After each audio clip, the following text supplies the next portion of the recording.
सभी का स्वागत है आपके अपने चैनल स्वरान एकेडमी क्लासेस पर। यहाँ हम बात करेंगे स्टाफ नर्स, फार्मासिस्ट और लैब टेक्नीशियंस की जो भर्तियाँ आई हैं एम्स के तहत। सभी एम्स में अलग अलग भर्तियाँ आई हुई हैं, लेकिन एक ही फॉर्म है, आप उसको भर सकते हैं। तो यहाँ पर जिनके पास बीएससी नर्सिंग है, जिन लोगों ने बीएससी नर्सिंग कर रखा है, जेएनएम कर रखा है या डी फार्मा कर रखा है या डीएमएलटी कर रखा है, तो उनके लिए एक सुनहरा अवसर है, बहुत अच्छा अवसर है उन्हें एम्स में नौकरी करने के लिए। तो एक तरीके की बहुत अच्छी जॉब रहेगी आप सभी के लिए। तो उसके लिए चलते हैं इसकी ऑफिशियल वेबसाइट पर। देखिए यहाँ पर एम्स के बारे में, ये एम्स की ऑफिशियल वेबसाइट है। इस पर आप देखेंगे सबसे ऊपर ही रिक्रूटमेंट के बारे में बताया गया है कि कॉमन रिक्रूटमेंट एग्जामिनेशंस यानी CRE। जब आप इसे ओके करेंगे तो ये आपको एक नई वेबसाइट पर लेके जाएगा। यहाँ पर लाइव एडवर्टाइजमेंट है, common recruitment examinations, faculty recruitments है और बाकी सारी बहुत सारी चीज़ें आप यहाँ पर आपको मिलती हैं इसको लेकर। तो आपको सबसे पहले, क्योंकि कॉमन रिक्रूटमेंट के बारे में बात करनी है, तो ये पर्टिकुलर लिंक को आपको टिक करना है। जैसे आप टिक करेंगे तो यहाँ पर देखिए डिटेल्ड में आपको सारी चीज़ें यहाँ पर मिलती हैं। ये डिटेल्ड रिक्रूटमेंट एडवर्टाइजमेंट है जो आपको यहाँ पर मिलेगा कॉमन रिक्रूटमेंट एग्जामिनेशन 2024 के तहत, और ये आपको यहाँ पर व्यू डिटेल्स के रूप में आप यहाँ पर पा जाएंगे। तो यहाँ पर जैसे ही आप आएंगे तो तीन तरीके से चीज़ें यहाँ पर प्रोवाइड कराई गई हैं, एक नोटिफिकेशन के रूप में और एक यहाँ पर एडवर्टाइजमेंट के रूप में। तो यहाँ और फॉर्म भरने के लिए आपको यहाँ पर दिया गया है क्रिएट न्यू अकाउंट्स और लॉग इन टू अप्लाई। तो सबसे पहले अगर आप फ्रेशर हैं यानी फर्स्ट टाइम अप्लाई कर रहे हैं तो आपको इस वाले सेक्शन पर जो है अप्लाई करना, यानी क्रिएट न्यू अकाउंट पर जाकर फॉर्म भरना होगा।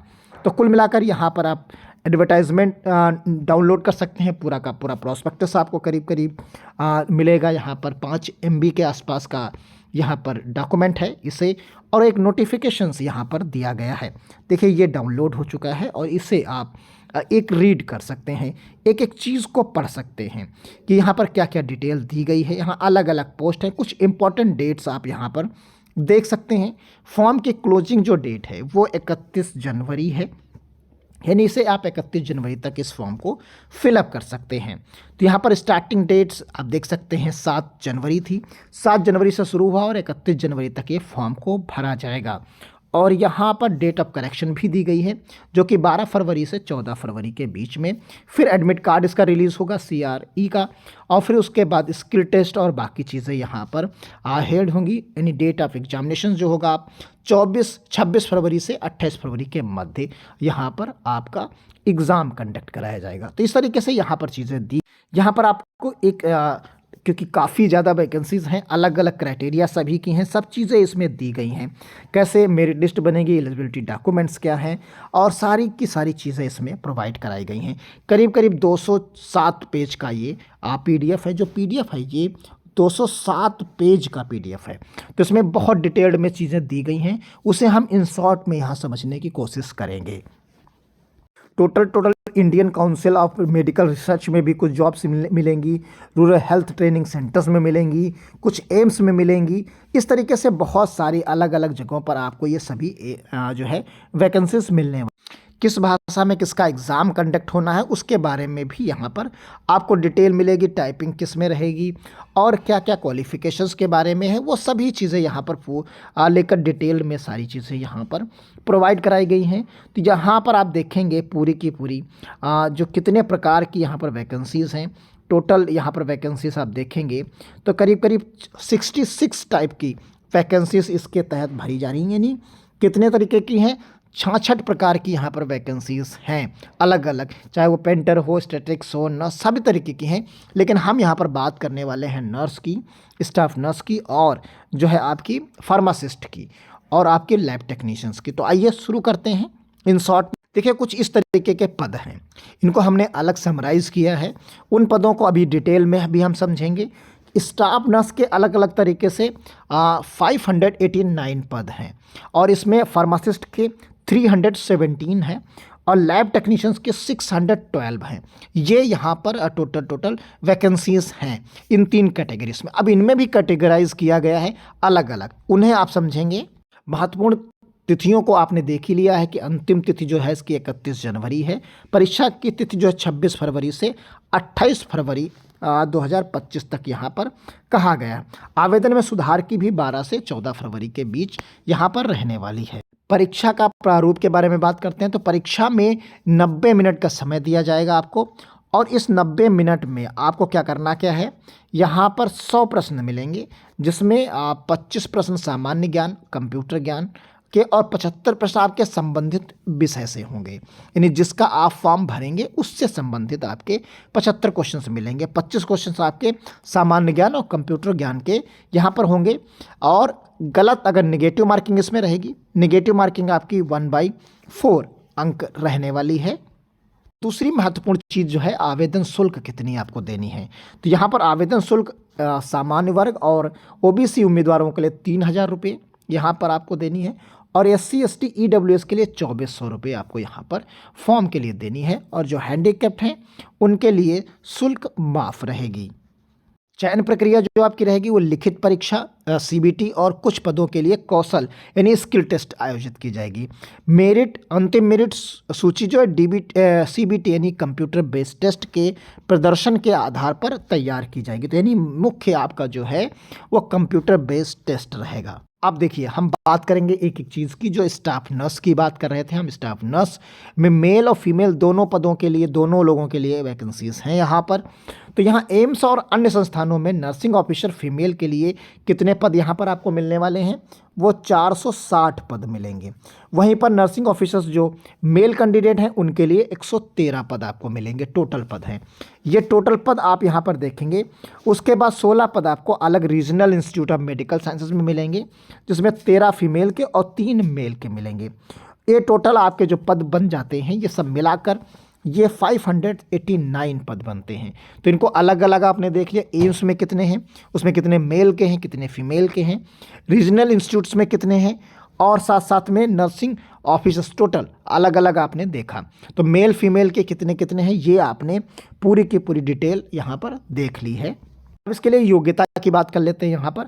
तो शैक्षिक योग्यता BSc honours nursing, BSc nursing या पोस्ट बेसिक BSc नर्सिंग किसी भी मान्यता प्राप्त विश्वविद्यालय संस्थान से आपकी होनी चाहिए, या आप JNM हैं तो JNM के लोग भी फॉर्म भर सकते हैं। JNM में आपको बस एक क्राइटेरिया यहाँ पर और फिलफिल करना होगा, कम से कम 2 वर्ष का 50 बिस्तरों वाले अस्पताल में आपका अनुभव होना चाहिए, तभी आप इस फॉर्म को भर सकते हैं। JNM वाले उम्मीदवारों के लिए कम से कम 2 वर्ष का अनुभव 50 बेड्स के जो हॉस्पिटल्स होते हैं उनका यहाँ पर लगेगा। और पंजीकरण तो आप सभी लोग जानते ही हैं कि भारतीय नर्सिंग परिषद यानी इंडियन नर्सिंग काउंसिल में जो है, या राज्य नर्सिंग परिषद जो है, उनमें रजिस्ट्रेशन होना अनिवार्य है।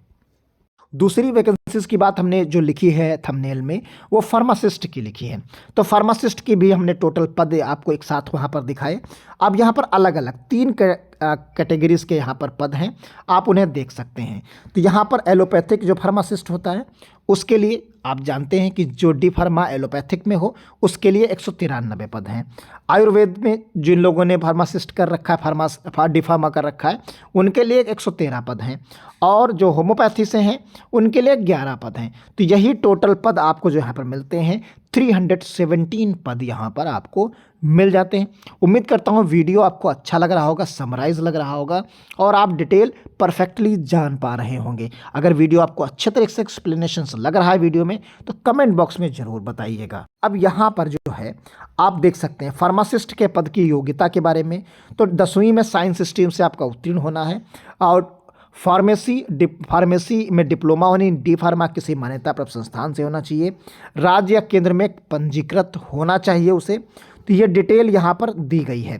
तो इतनी चीज़ें आपके पास होनी चाहिए। सेम चीज़ यहाँ पर है, आयुर्वेदिक से अगर हैं तो आपको आयुर्वेद में चाहिए, 12th आपका जो है साइंस से चाहिए, और यहाँ पर आयुर्वेदिक फार्मेसी काउंसिल में आपका पंजीकरण होना अनिवार्य है। तो ये सारी चीज़ें आपके पास अलग अलग हम यहाँ पर एक्सप्लेन कर रहे हैं, क्योंकि जो PDF उस PDF में काफ़ी ज़्यादा डिटेल्ड में दिया गया, वो काफ़ी बड़ी PDF है। तो उसे आप समझ पाना और एक्सप्लेन कर पाना एक एक चीज़ को काफ़ी ज़्यादा पन्ने होने की वजह से इसे समराइज़ करना पड़ा है। अब हम तीसरी बात करने जा रहे हैं लैब टेक्नीशियंस पदों की कुल भर्ती के बारे में। तो यहाँ पर आप देखेंगे लैब टेक्नीशियंस के जो है भोपाल, यहाँ मंगलागिरी, नागपुर और रायपुर भटिंडा, इनमें कुल 6 पद हैं। तो कुल 6 पद आपको यहाँ पर मिलेंगे। लैब टेक्नीशियंस लेबोरेटरी वाले में 49 पद हैं। ये आपको इतने गुवाहाटी, बीबी नगर, जम्मू इन सभी में मिलेंगे। और मेडिकल लेबोरेटरी टेक्नोलॉजिस्ट की 84 पद हैं। अलग अलग पद आप देख रहे हैं यहाँ पर, क्योंकि वहाँ से यहाँ थोड़ा सा इजी वे में आप पीडीएफ के कंपेयर में यहाँ समझ पा रहे होंगे। फिर जूनियर मेडिकल लेबोरेटरी टेक्नोलॉजिस्ट की जो है 401 पद हैं। तो ये टोटल पद जब आप कैलकुलेट करेंगे तो यहाँ पर आप पद पाएंगे। लैब अटेंडेंट के भी 72 पद हैं। तो ये सब आप मिला लेंगे तो ये पद आपको कुल पद जो मिल जाएंगे वो 612 पद मिल जाएंगे। तो आपने अलग अलग क्राइटेरिया यहाँ पर एक साथ हमने मेंशन की है और उम्मीद करता हूँ ये पीडीएफ से कंपेयर में आप यहाँ पर ज़्यादा अच्छे तरीके से समझ पा रहे हो। यहाँ पर हम योग्यताओं के बारे में समझेंगे। Lab technicians junior medical laboratory technologist के बारे में 10+2 यहाँ पर आपके पास इंटरमीडिएट साइंस स्ट्रीम से होना चाहिए और diploma in medical laboratory technologist के रूप में यानी डीएमएलटी होनी चाहिए। यहाँ पर एक चीज़ आपको ध्यान रखनी है, ये ग्रुप होना चाहिए आपके पास इंटर में, पीसीबी होना चाहिए। इसे आप आज जो है एग्जैक्टली कंफर्म कर लें। आपके पास इंटरमीडिएट में पीसीबी था तभी आपने डीएमएलटी किया कि नहीं किया। अगर यही तब आपने किया तो आप इस फॉर्म को भर सकते हैं। और कुछ संस्थानों में 1 से 2 वर्षों का अनुभव अगर आपके पास है तो ये आपके लिए काफ़ी अच्छा रहेगा। कुल मिलाकर ये चीज़ें आपने यहाँ पर समझ। आप यहाँ पर मेडिकल लेबोरेटरी टेक्नोलॉजिस्ट के बारे में आप समझेंगे तो यहाँ पर बीएससी आपको चाहिए बीएमएलटी के रूप में। तो यहाँ पर बीएमएलटी एक कोर्स होता है, उसे अगर आपने कर रखा है तो आप फॉर्म भर सकते हैं। यहाँ पर डीएमएलटी इसके लिए काम नहीं करेगा। और कुल यहाँ पर 50 बिस्तर वाले हॉस्पिटल जो होते हैं उनमें 2 वर्ष का अनुभव चाहिए। और बाकी रजिस्ट्रेशन तो आप सभी लोग जानते हैं, रजिस्टर्ड तो होना ही होना चाहिए। लैब अटेंडेंट शैक्षिक योग्यता 10वीं कक्षा उत्तीर्ण होनी चाहिए। विज्ञान विषय में प्राथमिक ज्ञान होना अनिवार्य है।